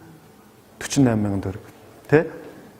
Тэр ягаад тэгэхээр өнөөдөр ичидийн орон дээр байгаа бүжин гэдэг охин өнөөдөр талах хэдэн маргааш талах хэдэн нөгөөдөр талах хэдэн. Тэгтэл өнөөдөр 50,000 төгрөгөөр хандуулсан хүн маргааш хандуулахгүй шүү дээ. Тэгэхээр ерөөсөө их баг нь хамаагүй тооцоол хийж болохоос тогтмол хандив гэдэг өөрөө урсгал зардал дээр хамгийн чухал гэдэг юм. Тэгээд энийг нийлүүлээд хэдэн хүн хэрэгтэйгээ бид нар тооцож агаад давалгаалаад хүмүүсээ ингэж уриалаа явчихна. За тэгээд яг 100 төгрөгийг би бодлоо л доо. Сард ингээд бүтэн сар өдөр болгон 100 төгрөгийн гот нэг аяг кофе авч арай хөрөхгүй байгаад. Одоо кофе чинь 3,500 энэ болсон байна шүү дээ. Тэгэн гот бид нар нэг удаа нэг аяг кофе одоо өдөрт 3 аяг кофе уудаг бол за өнөөдөр би 2 аяг кофе уучихгээд энийг ичидийн орон руу энэ хүүхдүүд рүү гэж бодоход л ерөөсөө бүтэн сар ингээд 100 төгрөг ичидтэй ахиж болж байгаа. Энэ чинь л юм байл л. Тэгэхээр ерөөсөө сард нэг удаа нэг аяг кофеносоо татгалцгаая гэсэн тийм. Тэгээд энийгээ 100 төгрөгөөр нь өдөрт болгоод ингээд яа ичидийн орон хүүхдүүд рүү өгье. Энэ маань тэнд байгаа энэ хүүхдүүдийн хоол, багш, тэ боловсрал, хамгаалал, дулаан ингээ болоо очиж байгаа. Тэгээ энэ бол өөрөө яг бодиттой боломжтой тооцоолттой зүйл байхгүй. Тэгэхээр энэ дээр бол тэгээ энэ эхний ичидтэй агч нар нь ингээд бий болцсон байгаа. Ингээд одоо бид нараас нэг батламж ингээд өгөө явж байгаа. Гэтэ энэ өнөөдөр оройноос эхлээд яг нэг аль бие ёсоор заавар маавартайгаа гарах юм. Тэгээ манайх бол нэг офс маус дээр бүх батламж нь байж байгаа. Тэгээд батламжаа нөхөд өгөөд ингээ явчихна. Тэгэхээр ямар ч байсан энэ өдөрт 100 төгрөг гэдэг болсноор та нэг тийм тусгай статустай болчихж байгаа нь ид шидтэй ахагч гэдэг та хүн болчихж байгаа байхгүй юу? Эмэгтэй бол та ихч, эрэгтэй бол ах болчихж байгаа. Тэгээд зөвхөн танд хандсан тайлангууд очино. Одоо Facebook дээр тавьдаг пост биш. Одоо бас эн чинь нөгөө арай хариуцлагатай хэмжээний хандлагч болчихж байгаа байхгүй тий. Тэгэхээр бид нар бас нэг зарим нэг мэдээллийг арай жоохон цензуурлж явуулна. Тийм. Тэгээ бас ингээд ид шидтэй ахагч гэдэг хөтөлбөрийг Монголд бас хэрэгжүүлээд эхэлсэн. Энэ бол бас ингээм амжилттай эхлээ явж байгаа. За тэгээд юм бас юм юу л байд юм байна л да. Бид нар бол одоо ойрын хэдэн жил бол энэ юу урсгал зардлаа бараагүй байж юу 2 гэж бодож ирсэн. Яг үндэ тийм зориг байгаагүй. Тэгэхдээ анханаас нь судалгаагаа ихтэй баян зүрх сонгон архины судалгааг хийсэн байсан. Энэ хоёр дээр бол эхлээд байх хэрэгтэй гэдэг. Тэгсэн чинь өнгөрсөн жил Energy Resource гэдэг одоо Монголын нэг том компани 10 жилийнхаа ойн хүрээнд одоо тухайн уулуурхай явуулж байгаа орон нутгад нийгмийн харилцааны хүрээнд нэлээд том 10 ажил хийнэ гэдэг ийм одоо шийдвэр гарсан юм байлээ. Тэгээ манайх энэ дээр ингээд сонгогдоод бүх шалгуурын даваад 740 сая төгрөгийн одоо хөрөнгө оруулалт ид шидийн оронг 2 гэдэгт зориулж Лантуун дохиод бол одоо хандивлагдсан. Эндээс нь бид нар газар хөдлөлтөд авалтаа хийчихсэн. Одоо бол эх жил ингээд ид шидийн оронг 2 гэдэг байгууламжийг барих гад өнгөрсөн зунаас хойш бүх концепт, мастер план, скиз одоо ажлын зураг дээр ажиллаж байна. Тэгэхээр ид шидийн оронг 2-ыг бол барина. Тэгээд газраа бол авцсан байгаа. Гэхдээ тухайн ид шидийн оронг 2-ыг барихад бол нэг 2 тэрбум гаруй төгрөгийн санхүүжилт бол хэрэгтэй. Тэгэхээр одоо нөгөө хүмүүс их олон зуун сая төгрөгийн сураг сонсонгуудаа окей энэ ер нь болчлоо гэж бас бодох хандлагууд байдаг. Гэхдээ энэ бол өөрөө одоо байгаагаас 2 дахин том байгууламж ирэх. Дээрэс нь хөгжлийн бэрхшээлтэй хүүхдүүдийн асуудлыг маш сайн хөндсөн, эргээд тусгай хөгжлийн бэрхшээлтэй хүүхдийн хөтөлбөр цэцэрлэгтэй эргээд өсвөр насныхны тэр өсвөр насныхны боловсрол, хувь хүний хөгжил, өсвөр насныхны сэтгэл зүй тэгээд гэр бүл рүү чиглэсэн нэмэлт маш сайн хөтөлбөрүүдтэй нэлээд тийм том юм төв баригдах юм. Одоо шар одны эцэст. За хаяг нь бол энд байна те. Энэ улаастай эцсийн автобусны буудлыг гадарлаж магадгүй те. Улаастай чинь ингээд шинэ эцэсгээд хамгийн сүүлийн эцэс байгаа. Тэрнээсээ 300 м чигээрээ алхаад ид шидийн орон 2 гээд 4200 м квадрат тэгштэл бай. Энэ бол маш том газар. Тэгээд төв тэгшгээ маш сайн газар байгаа. Тэгээ энэ өөрөө яг хүчирхийллийн ямар голомтуудын дунд байна гэхээр та шар одны эцсийг мэдж байгаа тийм. Шар одны эцэс, улаастай эцэс, хужир болон амгалан. Яг захын гэр хорооллын одоо шинэ газар олголтоор маш олон ороо бусгай айлууд буутсан байгаа. Маш хүнд нөхцөлтэй ийм 4 том одоо хэсгийн голд нь бадж байгаа. Тэгээ энэ бол 40-50 мянган хүний дунд энэ байрлаж байгаа. Тэгэхээр энэ бол өөрөө маш хэрэгцээтэй зөв газараа ингэж баригдсан. Тэгээд газар бол худалдаж авагдсан. Тэгээд ерөнхийдөө нэг иймэрхүү байгууламжаар баригдах юм. Яг ийм болно гэсэн үг. Нэг бүтээцээр хийн. Проблемын тал тэр одоо бол 650 м квадрат ашиглал бат байхгүй ид шидийн орон нэг нь энэ бол 1200 м квадрат ашиглал баттай болно. 2 дахин том ба газрын хувьд ч яг 2 дахин томссон байна. Эргээд энэний хамрах нөлөө бүх юм нь бол 2 дахин том болно гэсэн. За тэгээд энд бол одоо та ингээд доторх ингээд юунуудаа интерьер юмнууд ингээд бас тэ 80 хүүхдийн цэцэрлэг. За тэр хүүхдүүдийн ялангуяа өсвөр насныханд бол нэлээд түрүүн би нөгөө нэг 2 худаг те нэг хэдэн харанхуй гудамж хэдэн писинээс өөр өсвөр насныхын чиглэсэн юм алгаа гэ те. Тэгтэл ингээ хотын төвд хүүхдүүд чинь гоё юм коворкинг ингээл хамтын офстойч болж гоё кофе шопт ороод бас клуб байгуулад уулздаг. Яг тэр шараад нийцэд бол тийм нойлохгүй. Тэгтэл тэр хүүхдүүдэд тийм орон зай, ном унших, гоё хоорондоо нөхөрлөх, найзлах, клуб болоод сайн дурын ажил хийгээд нийгмийн харилцаанд ороод ийм юмнууд нь хэрэгтэй, ийм усаагаар бит хэрэгтэй. Тэгэхээр ийм юмнууд дээр нэлээд сайн ажиллаад өгчөж байгаа. За ингээд хүүхдийн тоглоомын талбай. Ингээ ид шидийн орон 2 гэдэг төвийг ингэж барина гэсэн ийм том мөрөөдөл одоо нэлээд ойрхон ингээд тавьсан. Одоо энэ 3 сард газар гисэд шууд одоо гэрээ бариад тийшээ одоо маначаа хийгээд нэрва хийгээд ингээд явцгаана. Тэгээд одоо намар хэдэн сард орж ирэх юм байгаа нэ. Ямар ч байсан ингээд бүх одоо ид шидийн орон руугаа ингээд бүх багаараа Лантуун дохио төрийн бус байгууллага зүтгээд явна. Энэ дээр бол маш их хэмжээний нэмэлт хандууд хэрэгтэй байгаа. Бараг тэр бом 500 сая төгрөг бид нар ямар нэгэн байдлаар менежмент хийж ээж үнийг зохицуулна. Гэхдээ энэ бүгд мөнгөөр хэмжигдэх юм биш. Одоо юу гэдгийг өмнө манайд асфальтыг үнэлбэргүй тавьж үжижсэн компани ихтэл за нэг нь бол маш их амжилттай тий сэтгэл ханамжтайгаа хоёр дээр нь бид нар бас дахиад энэ тусламжаа үзүүлнэ гэдэг юм уу? Ийм одоо амаар ярьсан амлалт энтрүүд бас байгаа л да. Тийм учраас бас нэлээд гайгүй энэний ард гарч чадах байх гэж бодож байгаа. Гэхдээ хоёр дахин илүү хичээж хоёр дахин том барилгыг бол барина гэсэн үг. Тийм. Тэгээ яг хаа эндээс ингээ хамгийн сүүлд харахаар нэг юм хоёр юм байд юм шиг байна. Нэгдүгээр бид нар ерөөсөө өөр их хол газраас хөгжил шийдлийг хүлээгээд байна, хайгаад байна гэж бодоод байгаа. Одоо энэ хойдлын тэр цагаан ордондолтой засгийн газрын ордондол бүх юм сайхан болчвол бүх юм сайхан болчих гээд байгаа юм шиг те. Тэгэл одоо бүх юмыг ямар нэгэн байдлаас ингээд өөрийн оролцооноос холдуулж шийдлүүдийг хараад хэн нэгэн том мундаг удирдагч юм уу ямар нэг юм л бид нар хүсээд байна, өөрсдөөсөө холдуулж. Тэгтэл яг үнэндээ бидний карманд байгаа 100 төгрөгөл өөрчлөлтийг авчираад байгаа байхгүй. Бидний одоо тэр төрөнөөс хойш зөндөө олон жишээ давтагдсан те. Тэр золбот гэдэг залуу ганцхан удаа зөв үйлдэл хийхдээ хуулийг өөрчилж чадж штэ. Тэгэхээр ерөөсөө иргэдээс бид бүх өөрчлөлт бол бидний гарт байгаа юм байна. Бид нар хизээш тэр бом төгрөгөөс төгрөгийн 2 тэрбум төгрөгийн байшин барина гэж төсөөлж байгаагүй. Амьдралдаа баг төсөөлөхөд хэцүү мөнгө байсан. Тэгтэл өнөөдөр бид нар тэрийг хийгээд жил ажилуулсан. Дахиад хоёр дахь нь гээд ингэ явж. Тэгэхээр ерөөсөө биднэрт энэ хүч байгаа юм байна. Биднэрт энэ уран зориг байх хэрэгтэй юм байна. Бид нар хоорондоо нэгдэх хэрэгтэй юм байна. Бие биенийгээ маш сайн дэмжих хэрэгтэй юм байна. Ингээд хамтдаа энэ зүйлүүдийг бид нар хийх хэрэгтэй юм байна. Маш сайн чаддгүй да дугуй дахин бүтээх хэрэггүй юм байна. Одоо бид нар бол жишээ нь энэ дотор ингээд маш олон одоо хөгжлийн бэрхшээлтэй хөлтэй холбоотой юм гэхэд бол бид нар өөрсдөө очиж хийхгүй гэж бодож. Энэ чиглэлээр Монгол ямар байгууллага хамгийн сайн явж байна те. Тэр байгууллагыг дэмжиж тэднийхтэй менежментийн гэрээ хийгээд та нар ажиллаа хий те. Бид нар дэмжиж гэдэг ийм процессор урлагийн боловсролыг ямар төрлийн бас байгууллага хамгийн сайн өгч байна. Тэднэртэй гэрээ хийгээд хөтөлбөрөө менежментийн гэрээгээ явуулчихна. Бид нар хүчрхийлэл эсрэг үндэсний төв дээр ч гэсэн тэгсэн. Та нар бол Монголд хамгийн олон жил ажилласан. Та нарт ямар мөнгө хэрэгтэй байна? Ямар цалин авдгийг? Кейсийн зардал нь яадгийг? Та нар очиод хүүхдийн төлөө ажиллая гэдэг өгөөч. Ингээд бид нар тэн дээр нь зүтгэя. Тэгэхээр нэг байгууллагын амбиц ч гэсэн бас байх хэрэггүй. Ерөөсөө л явж гол үр дүн нь тэр зорилт бүлэгтэл хүрч яхад тэр нь бол өөрөө болчихж байгаа. Тийм учраас маш олон хүмүүс газрууд хоорондоо нэгдээд ингээд бид нар бол өөрсдөө өөрчлөлтийг хийгээд эхлэх үед энэ бүх нийгмийн өөрчлөлт бол биднийг дагаад ирэх юм байна. Тэгээ ялангуяа бид нар хүүхэд болоод өсвөр насныхаа хүүхдүүд рүү маш сайн тэр хүүхдүүдийнхаа нөлөөлөлтэй тэр хүүхдүүдийнхаа тэр толгойроо маш сайн их юм хийж иж зөв чиглүүлж иж дараа нь бид бас хэдэн жилийн дараа Монголынхаа ирээдүг өөрсдөө бэлдэж ингэж явах хэрэгтэй юм байна гэсэн ийм зүйлийг бас бодож байна. Тэгээд одоо бол яг нөгөө ганцхан зурагтай ялгаагүй л нэг шарилчтай хашаа байгаа шүү дээ, тэ. Гэхдээ энэ бол хэдэн өнөөдөр 2 сарын 1 сарын 20 хэдэн 24 өнөө, тэ. Тэгэхээр энэ жилийн нэг 11 сарын 24 гэхэд бол бас нэг